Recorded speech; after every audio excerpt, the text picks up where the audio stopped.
Dawn broke over the South Pacific on October 27, 1942, and the horizon burned. Commander Edward P. Parker stood at the rail of the heavy cruiser USS Northampton, his hands gripping the cold steel as if trying to hold the Pacific together by will alone. Out ahead, the USS Hornet, once the pride of the fleet, the ship that had carried Jimmy Doolittle's bombers to Tokyo, was dying. The carrier's stern was already submerged, her deck a twisted landscape of fire and smoke. The ocean itself seemed to blaze, illuminated by burning oil that spread for miles, transforming the dark water into a mirror of flame. When she finally slipped beneath the waves, she took with her 140 American sailors and the last fully operational fleet carrier still afloat in the Pacific. Parker's logbook entry that night was short, but heavy with despair. 4 carriers in 10 months. At this rate, we'll have nothing left by Christmas. It was a thought so dark it might have earned him a court-martial had anyone read it. But he was only writing what every officer in the Pacific already feared.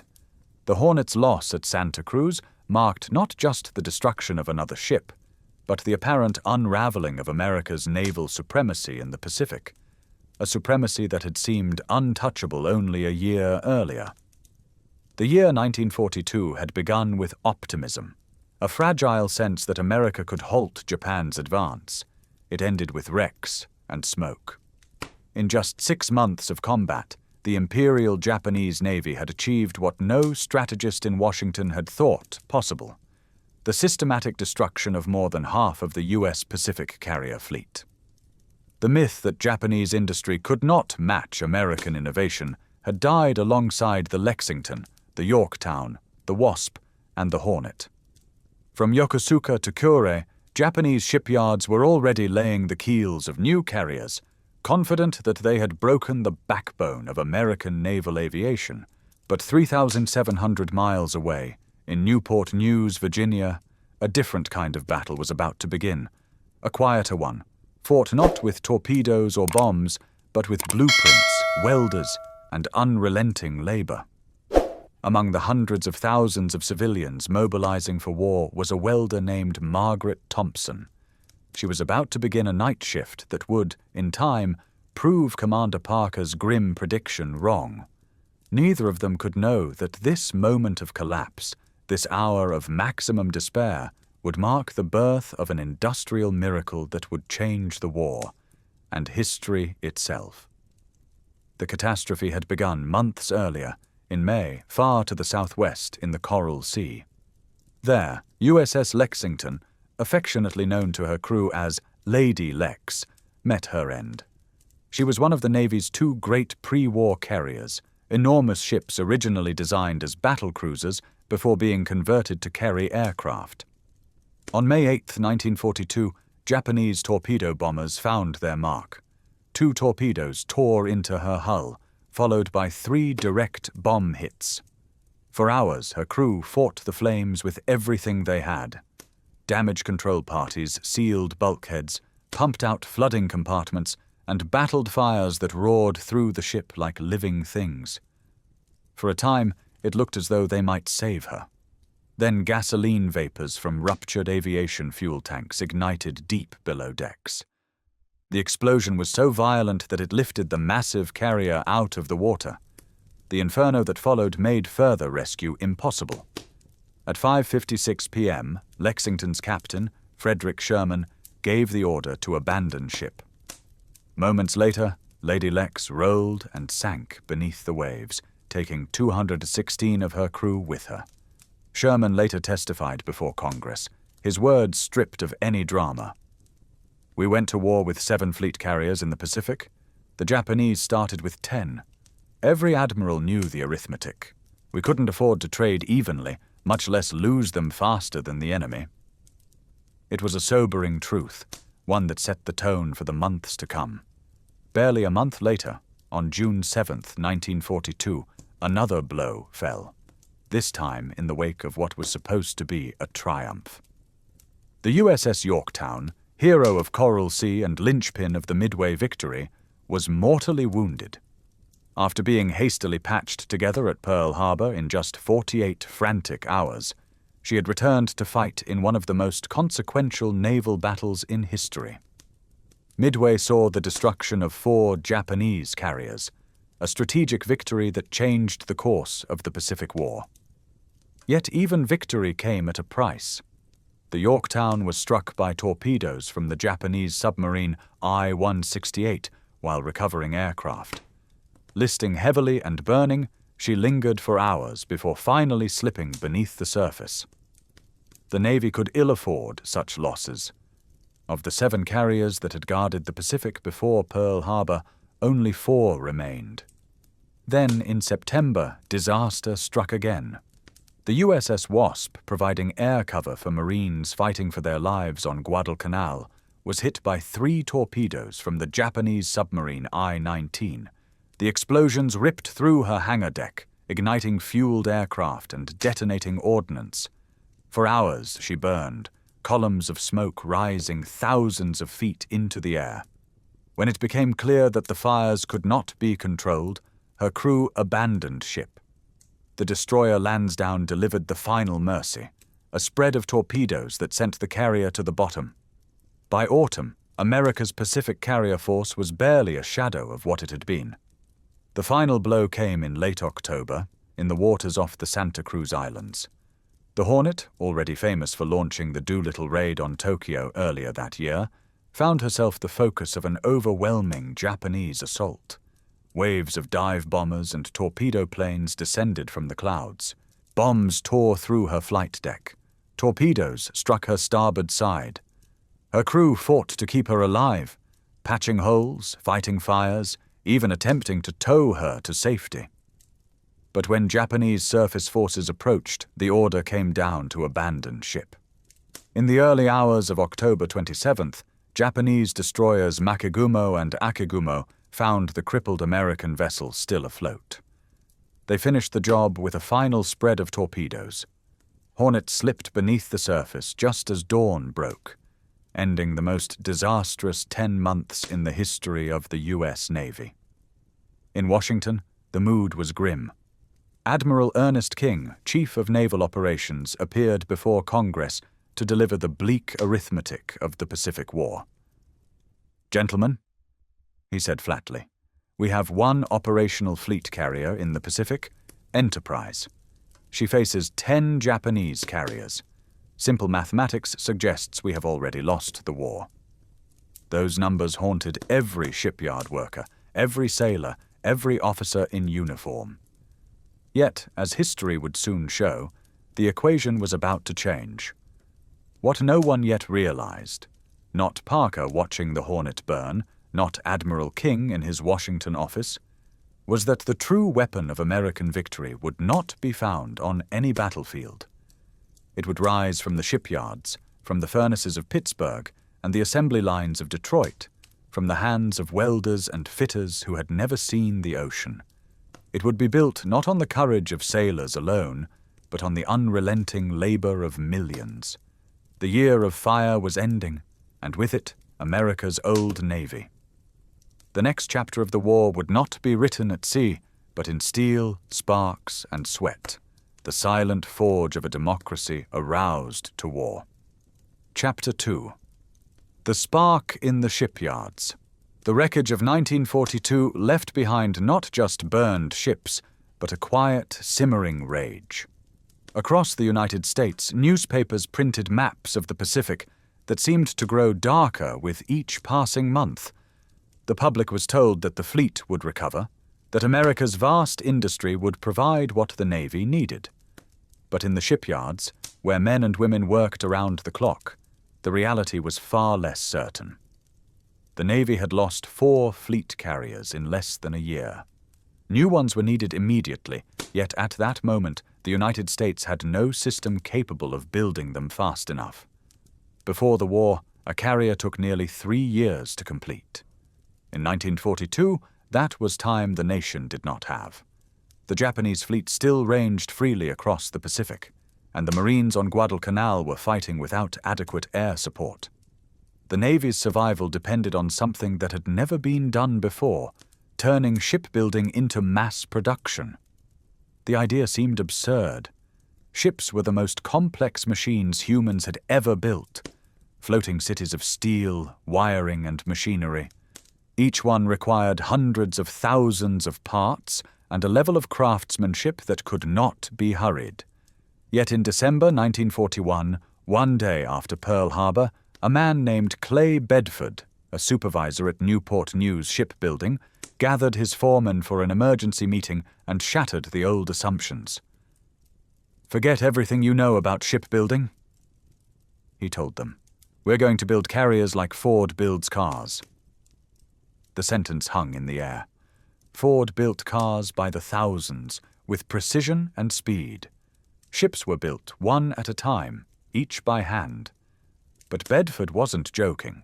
He had studied Henry Ford's production methods in Detroit and believed that the same logic, standardized parts, prefabrication, and parallel assembly could revolutionize naval construction. The war demanded nothing less. Newport News Shipbuilding, founded in the 1880s, had launched everything from battleships to luxury liners. By 1942, it was a sprawling industrial city in itself. 50,000 workers, 36 slipways, and round-the-clock noise that shook the banks of the James River. But it was still a traditional yard, slow, meticulous, hierarchical. Skilled riveters took years to master their craft, each one hammering thousands of red-hot bolts into the seams of ship hulls. The system was reliable, but it was slow, painfully slow. Then came a spark of genius from an unexpected source. In one of the newly expanded workshops, a woman named Helen Matthews, a former seamstress, stood watching the men rivet steel plates into place. She had been hired as part of the emergency labor expansion after Pearl Harbor, one of thousands of women entering shipyards for the first time. The sound of hammering filled the air, a rhythmic storm of noise. Helen studied the process for a while, then turned to her supervisor. "Why don't you sew it together?" she asked. "Like fabric, one continuous seam instead of thousands of dots." The foreman laughed, then stopped. Welding had been used in ship repair, but never for large-scale hull construction. Riveting was considered safer, more traditional, less likely to fail under stress. But welding created continuous joints, stronger and lighter than riveted seams. More importantly, it could be done by anyone with a steady hand, no years of apprenticeship required. The idea spread quickly. Within weeks, engineers at Newport News began experimenting with new welding techniques for carrier hulls. They discovered that welding not only reduced construction time by as much as 75%, but also saved thousands of tons of steel, crucial at a time when every ton mattered. And so the great experiment began. Old methods were swept aside. Riveting gangs were retrained as welders. Women who had never been allowed near the construction floor were now taught to handle torches. Posters appeared on workshop walls. "Weld for victory." Margaret Thompson, the welder from Virginia, was one of the first to volunteer for the night shift. She had never touched a piece of industrial equipment before the war. By 1943, she would be leading her own welding team, earning more than most men on the line. The transformation wasn't limited to Newport News. Across the country, new shipyards sprang up almost overnight. At Richmond, California, industrialist Henry Kaiser began constructing massive prefabrication yards, unlike anything the world had ever seen. His workers, many of them former carpenters, mechanics, and farmers, were trained in days, not months. Kaiser's philosophy was simple. If you can drive a nail, you can drive a weld. Everywhere, the same energy took hold, an improvisational fury born from necessity. Engineers designed new assembly systems. Labor organizers scrambled to recruit and train entire cities of workers. The rhythm of American industry shifted from peacetime lethargy to wartime urgency. By mid-1942, shipyards were working 3 shifts a day. trains unloaded endless streams of steel plate, boilers, and turbines. Cafeterias ran all night, feeding welders coffee and sandwiches before they disappeared back into the glare of the arc lights. The clang of metal became the heartbeat of the nation. And yet, progress was slow, painfully so at first. Mistakes were constant, shortages relentless. Experienced engineers doubted that mass production could ever apply to something as complex as an aircraft carrier. But as each day passed, lessons were learned, techniques refined. Welding replaced riveting, prefabrication replaced on-site assembly, and by the end of 1942, a new rhythm began to emerge. For the workers, it was more than a job. The posters in every yard made it personal. Every ship we build saves lives. The photos of burned carriers and lost sailors pinned above the welding stations reminded everyone what was at stake.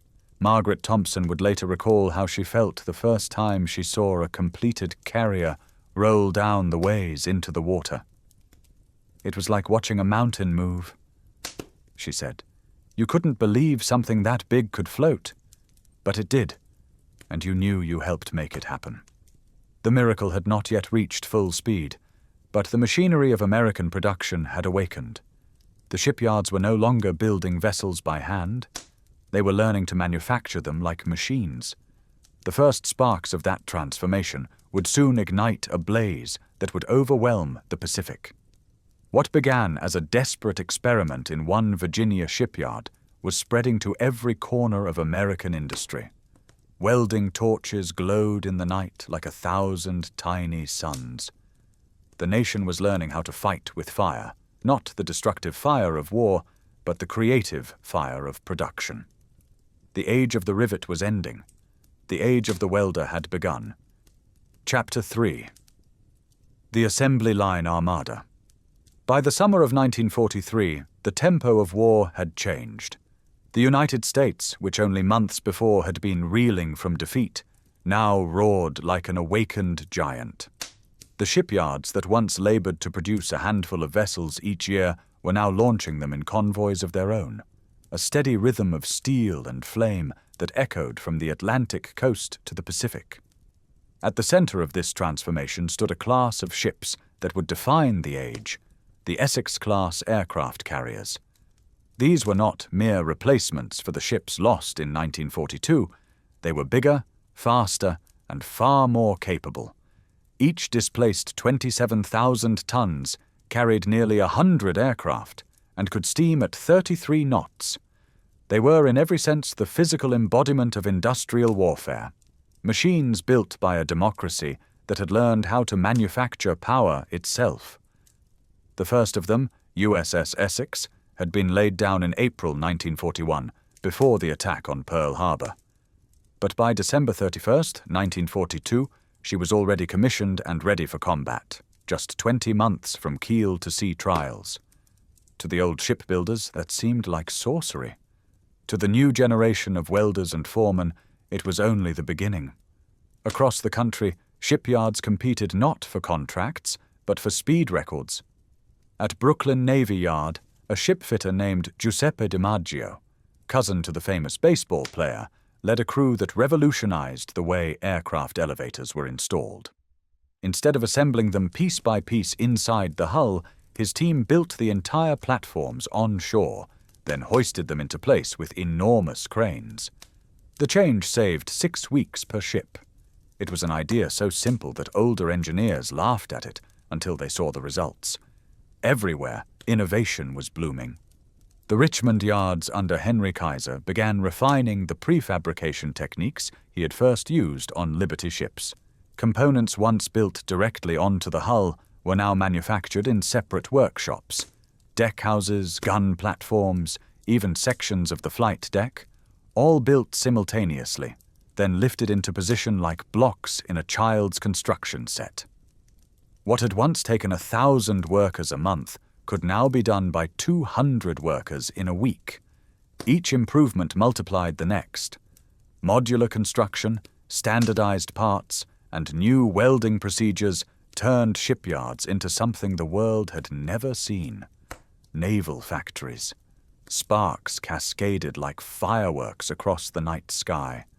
The roar of machinery filled the air 24 hours a day. The American shipyards had become the forges of an industrial war god, relentless, methodical, unstoppable.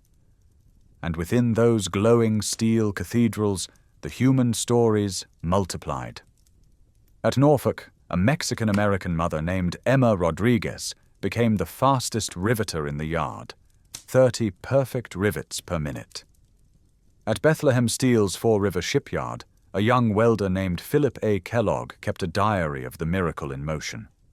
In January 1943, he wrote, "We're launching a carrier every 60 days. By June, the number had dropped to 45 days. By December, every 30 days, another one. The Japs must think we're using magic." But it wasn't magic.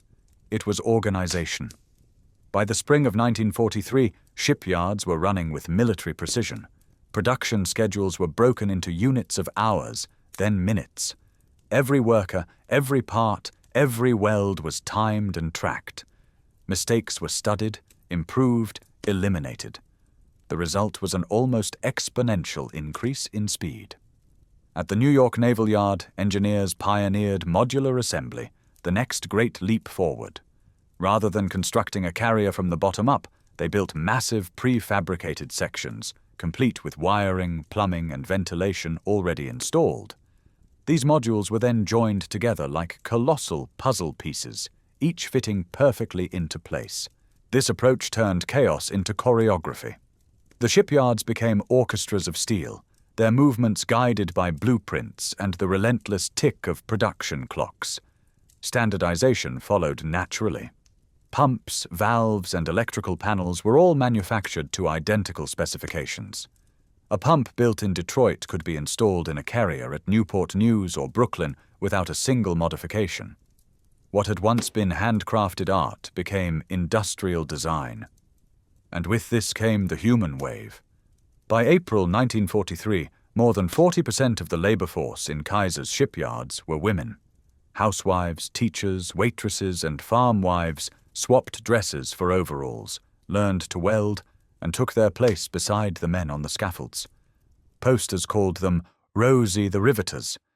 But in truth, they were more than icons. They were the backbone of an industrial army. African-American workers, too, entered the yards in numbers that transformed the nation's workforce. Executive Order 8802, signed by President Roosevelt in 1941, prohibited racial discrimination in defense industries. It was a piece of legislation that quietly changed history. Men who had spent their lives in fields and foundries now took up skilled trades that had been denied to them. In Philadelphia, a sharecropper from Alabama named James Washington became a master pipe fitter, installing the fuel lines for 5 Essex-class carriers, each one completed faster than the last. Shipyards became living experiments in social transformation. Women and men, black and white, immigrants and veterans all labored side by side. They were united not by ideology, but by necessity. Every shift ended with exhausted silence, every new launching greeted with cheers. The urgency of war dissolved old prejudices in the white-hot light of production. On the walls of every shipyard hung a reminder of why they worked. Photographs from the fleet, the Enterprise fighting alone in the Pacific, bombed and battered, carried captions like, "She needs sisters. Build them now." Those words became a vow. By the end of 1943, the results were undeniable. Carriers once expected to take 3 years were now completed in little more than a year. The USS Yorktown, CV-10, had been laid down on December 1, 1941, and was commissioned by April 1943. The USS Intrepid followed 4 months later. The Hornet, CV-12, Franklin, CV-13, and Ticonderoga, CV-14, followed in such rapid succession that even Navy records struggled to keep up. Each new launching was faster, smoother, and more confident than the last. Workers began placing bets on completion times their pride tied not just to craftsmanship but to speed. When a new hull slid down the ways into the river, the crowds cheered as though witnessing the christening of a child. Every arc of a torch, every shudder of the cranes, was an act of defiance against the despair of 1942. America was proving that its strength did not lie only in its ships or admirals, but in its capacity to learn, adapt, and outbuild any enemy. By the close of that year, the transformation was complete. The old methods of shipbuilding, patient, artisanal, limited, had been replaced by an industrial miracle. The United States had turned production into strategy. Each new Essex that joined the fleet was not just a ship. It was a declaration that the balance of power had shifted permanently. From the ashes of 4 sunken carriers, an armada was rising. One built not in haste or panic, but in precision and unity. The assembly line navy was ready to sail, and soon it would darken every horizon of the Pacific. Chapter 4. The Arsenal of Democracy. By early 1944, the roar of America's shipyards had become a kind of thunder that echoed across oceans. The once fragile fleet that had clung to survival at Guadalcanal was now expanding at a rate that stunned both friend and foe. What had begun as desperation had evolved into a phenomenon without precedent in human history. An entire nation reorganized around a single, overwhelming purpose: to outbuild the enemy. At the heart of this vast machine stood the Essex-class carriers, multiplying in number until even naval officers struggled to remember their names. Each new ship rolled down the ways faster than the last: Yorktown, Intrepid, Hornet, Franklin, Ticonderoga, Randolph, Bunker Hill, Wasp, Hancock. Every few weeks, another hull slid into the water, and the industrial heart of America beat louder. But the miracle was not confined to the great fleet carriers alone. While the major naval yards forged leviathans, one man was quietly changing the nature of modern warfare: Henry J. Kaiser, the industrial visionary who had already transformed Liberty ship production into a wonder of speed. At his shipyards in Vancouver, Portland, and Richmond, Kaiser began applying those same principles to a new type of vessel: the escort carrier or jeep carrier, small ships designed to provide air cover for convoys and amphibious assaults. To traditional shipbuilders, these escort carriers seemed crude, stripped-down versions of their larger cousins, built for function, not beauty. But they were cheap, reliable, and could be constructed in astonishing numbers. Kaiser's Vancouver yard alone produced 50 of them, each one turned from blueprint to seaworthy ship in less than 8 months. The lead ship of the class, USS Casablanca, became the symbol of industrial acceleration, the first of 50 identical vessels that could be built faster than Japan could sink them. The contrast was brutal. Japan's own escort carrier, Hiryū, converted from a passenger liner, had taken more than 2 years to complete. American production had achieved something that Japanese admirals could scarcely comprehend. It had made shipbuilding a race Japan could never win. Behind every hull lay a vast and invisible supply chain, a web of effort that stretched from coast to coast. The steel for carrier decks came from Pittsburgh, where mills blazed night and day, their furnaces burning so hot that the riverbanks glowed red at midnight. In Tennessee, the aluminum giant Alcoa produced aircraft-grade metal in quantities so immense that the electricity to power the smelters exceeded that of entire cities. In Akron, Ohio, Goodyear's engineers turned out arresting gear cables, steel ropes designed to stop a 12,000-pound aircraft landing at 100 miles per hour. In 1942, they made 10 cables a month. By 1944, they made 200. The entire nation had become an ecosystem of production. Machine shops in Chicago built pumps for ships they would never see. Women in Iowa assembled radios for pilots whose names they would never know. The line between civilian and soldier had blurred completely. And yet, even ships need sailors. The rapid expansion of the fleet had created a crisis no admiral had anticipated. There were not enough trained pilots to fly from the decks of these new carriers. The solution came from an unlikely source: the Great Lakes. Captain Daniel Gallery, a visionary officer with a talent for unorthodox thinking, proposed converting 2 old paddle steamers into floating flight schools. The USS Wolverine and USS Sable became America's inland training carriers, operating from Chicago's Navy Pier. There, amid the gray waters of Lake Michigan, young pilots learned the deadly art of carrier landings without ever leaving the continent.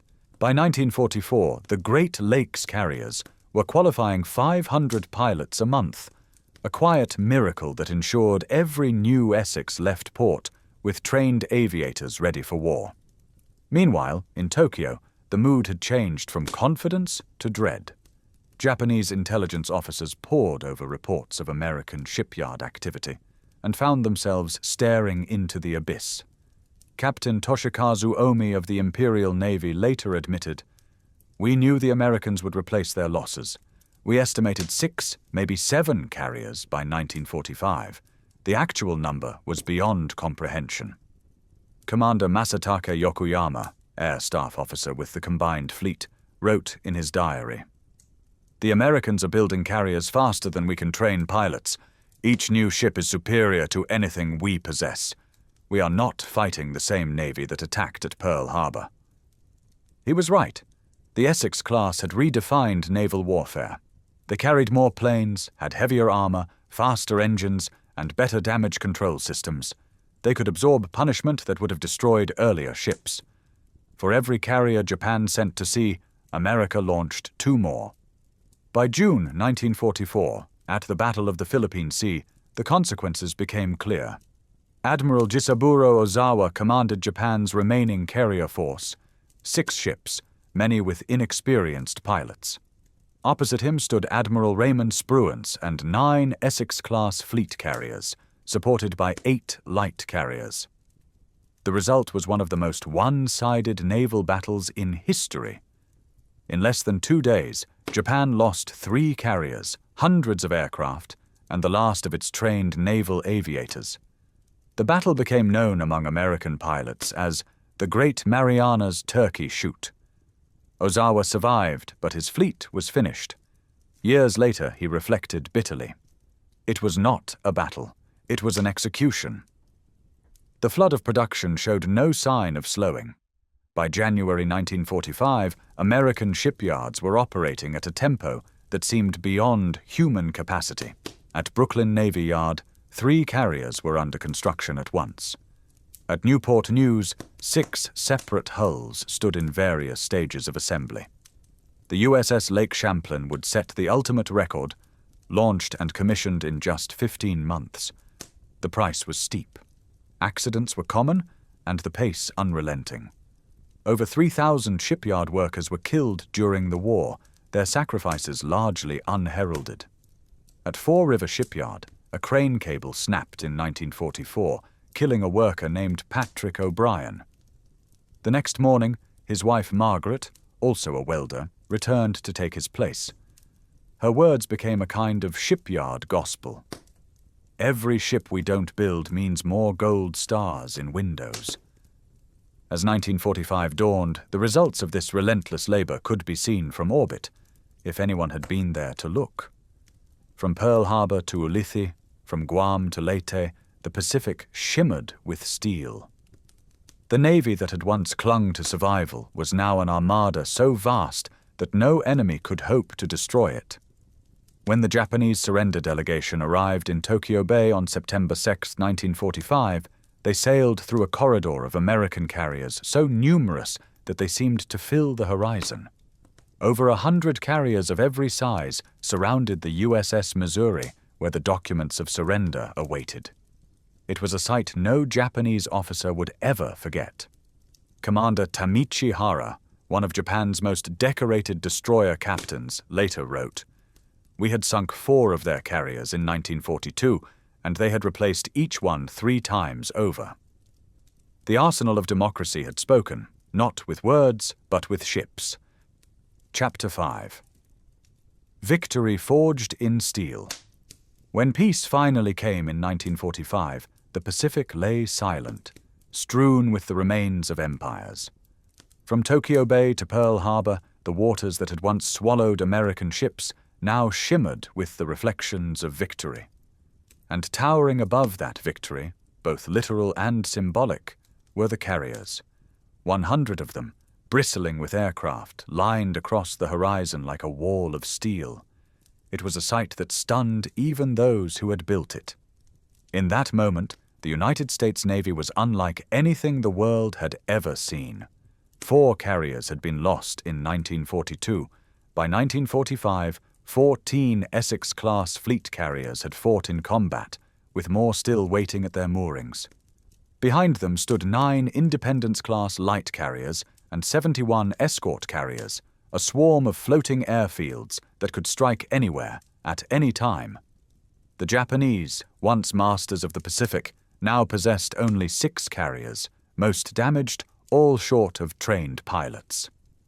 Admiral William Halsey told Congress the following year, "We went from having too few carriers to having more than we could use. It was not bravado, it was mathematics. No nation in history had ever produced warships at such speed, in such numbers, or with such precision. Each ship represented thousands of hands, men and women whose names never appeared in dispatches. Their world was one of blinding sparks, the smell of hot steel, and the deafening hum of machinery that never stopped. The war's outcome was sealed not only in the battles of Midway or Leyte Gulf, but in the welding shops of Newport News, the prefabrication bays of Richmond, and the rolling mills of Pittsburgh. The numbers themselves told the story of transformation. USS Essex, CV-9, commissioned December 31, 1942.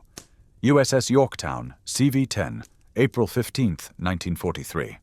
USS Intrepid, CV-11, August 16, 1943. USS Hornet, CV-12, November 29, 1943. USS Franklin, CV-13, January 31, 1944. Ticonderoga, Randolph, Bunker Hill, Wasp, Hancock, Bennington, Bonhomme Richard, Shangri-La. Each name a resurrection, each hull a monument to persistence. By the time USS Lake Champlain joined the fleet in June 1945, only 15 months after her keel was laid, America had achieved what even its admirals once called impossible. The revolution in production did not end with the war.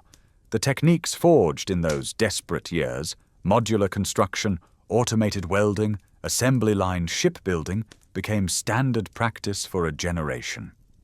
The knowledge spread outward, transforming industries from automobiles to aviation. The workers who had once labored under blackout lights returned home to build highways, bridges, and power plants. For many, the war had been their first taste of industrial equality. The women who learned to weld discovered that they could master any trade. The African-American laborers who had been barred from skilled work proved their precision under the same torches as their white counterparts. Factories and shipyards became laboratories of democracy, and when peace came, those lessons did not vanish. They redefined the American workplace. In 1985, 40 years after VJ Day, Newport News Shipbuilding hosted a reunion for its wartime workforce. More than 5,000 former laborers gathered beneath the cranes that had once built the Essex-class fleet. Among them stood Margaret Thompson, the welder whose story had begun in the dark winter of 1942. Now 67, she looked out at the grey hulls anchored along the river and addressed the crowd. "They call us the greatest generation now," she said, her voice steady. "We weren't great. We were angry. The Japanese sank our ships and killed our boys. We answered the only way we knew how. We built more ships than they could ever imagine. Every rivet we drove said, 'Remember Pearl Harbor.'" Applause rippled through the yard, not loud, but deep. A sound of shared memory. That industrial fury had remade not just the Navy, but the nation itself. Entire cities had risen from farmland. Richmond, California, for instance, had swelled from 23,000 people to more than 130,000 in just 3 years. $3 billion in wages poured into local economies, creating the foundations of America's post-war middle class. The war against fascism had also become a war against inequality, and though imperfect, it left a permanent mark. In 1962, a quiet moment of reconciliation occurred at Norfolk Naval Shipyard, where many Essex-class carriers had been born. Rear Admiral Hideo Yano of the newly formed Japanese Maritime Self-Defense Force visited the yard as part of a goodwill mission. Standing at the same slipway where USS Yorktown had been launched, he turned to his interpreter and said, "We knew you were building ships, but we never imagined this scale. How do you fight a nation that can build in one yard what we built in our entire empire? We didn't lose to your navy. We lost to your factories, to your workers, your determination to produce beyond all rational limits." His words were a kind of epitaph for an empire undone not by superior tactics, but by industry itself. Admiral Chester Nimitz, reflecting years later, offered perhaps the most concise verdict of all. The war was decided in 1943, not by any battle, but by the launching of new carriers. When we could lose a carrier and have 2 replacements already at sea, while Japan could not replace any, the outcome was mathematically certain. He was right. The Pacific War was not won solely by courage or cunning. It was won by the extraordinary mobilization of a democracy that had learned to fight with its factories. The legacy of that transformation still endures. The lessons of modular construction and mass coordination remain woven into the fabric of modern shipbuilding. But beyond the blueprints and the steel lies something larger, the proof that free societies, when united in purpose, can summon a force as formidable as any weapon. Between 1942 and 1945, America turned despair into dominance.